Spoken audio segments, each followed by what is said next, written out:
Hi everyone, thank you very much for stopping by and returning to the old world.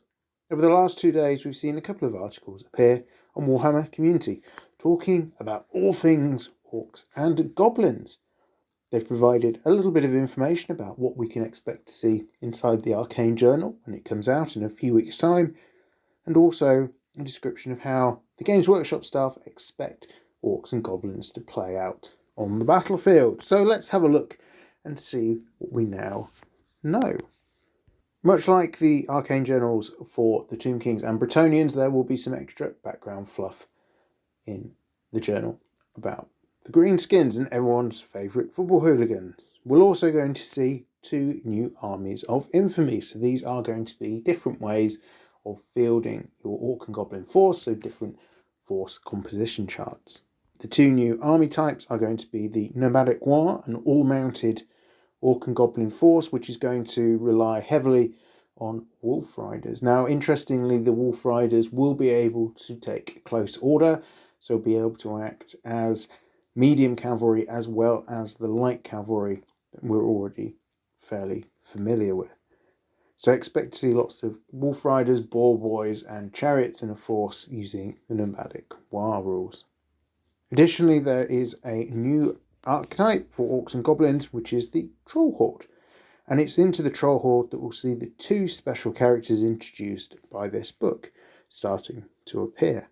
These 2 characters are the Troll Hag, which we've seen is going to be part of the pre-order this Saturday, and a second character called Ogdra's Swamp Digger, an orc that thinks it's a troll, so clearly not the smartest orc in the world. As well as that, I'm fully expecting to see a few new magic items to really test out how Orcs and Goblins are going to be fielded, and be interesting to see if this has much impact on the results they get on the field. Turning to how Games Workshop expect Orcs and Goblins to play, they've said in an interview on Warhammer Community, which is one of the articles I just mentioned, Orcs are really supposed to be aggressive, and they wanted, as games designers, to encourage that aggression. So what they've done is get rid of animosity, as we will have seen from the core rules and the Ravening Hordes book. Instead, they've replaced it with impetuous, meaning there's a 50% chance that your greenskin unit will go charging into combat wherever it's possible for it to do so. They also comment on the use of the Warband roll, which reflects the confidence Orcs and Goblins have when things are going well, when there's lots of them, giving them a leadership buff. And they've also got a reroll to their charge range. So as well as being 50-50 likely to go into combat whether you want them to or not, they've also got the opportunity to reroll that charge distance. So really helping them out with getting those longer charges in. And considering how rare rerolls are across Warhammer The Old World, having a reroll to charge, I think, is actually quite powerful, particularly if you're using a lot of cavalry and chariots with their longer range charges. So something here I think that could definitely play into the favour of the Nomadic War. It was pointed out as part of that interview that Orcs and Goblins, they don't like getting shot. Now, of course, no one really does like getting shot, but although Orcs have a reasonable toughness at toughness 4, decent armour is few and far between. I think just Black Orcs getting access to anything remotely half decent. This does mean they're not going to want to hang around, even if shooting is less killy than it was before, and there's that reduced lethality overall. One thing that's always has been the case for Orcs and Goblins has been the huge array of choice you get with army building. And I think this Arcane journal is just going to add extra layers on top of that to really increase the playability of Orcs and Goblins. It's a faction that's known for being one that's always really appealed to people that want to take narrative armies, fluffy armies, and that's perhaps something that's holding it back in the overall metascores, because there's more likely to be those sort of people with Orcs and Goblins. Not to say that other factions don't have those sort of players either. It's just Orcs and Goblins does seem to have been historically a faction that's encouraged this sort of person to pick them up.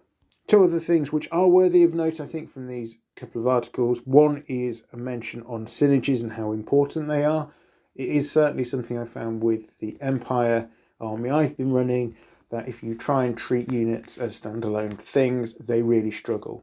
Everything seems to need a bit of help, so it's finding about how you can incorporate that help into an effective army list. So definitely sounds like synergies are going to be part of the Orcs and Goblins as well going forward, and with their cheaper characters, that could be quite an interesting way of moving them forward.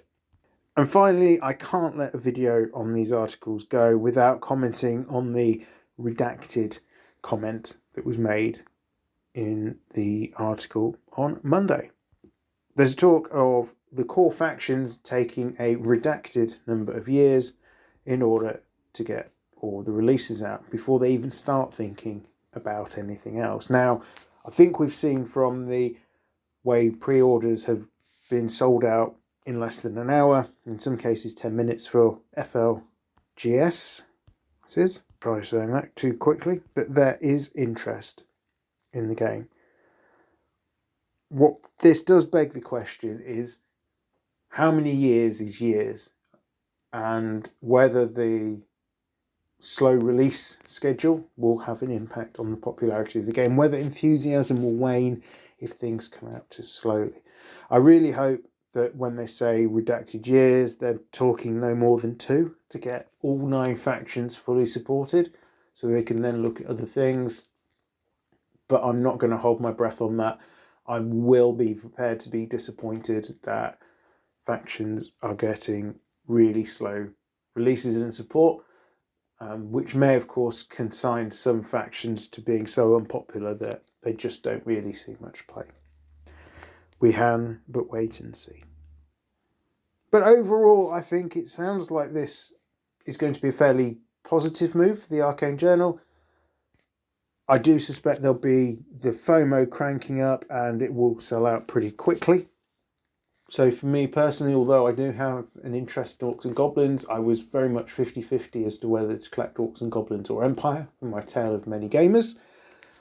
I think overall at this point, I'm not going to be diving into the pre-order, but I might pick the books up a little bit later when they return to more mainline stock. Are you excited for this Arcane Journal? Are you thinking Orcs and Goblins are going to look particularly interesting? Do let me know down in the comments below. Other than that, thank you very much for listening. I am Return to the Old World. Have a great day.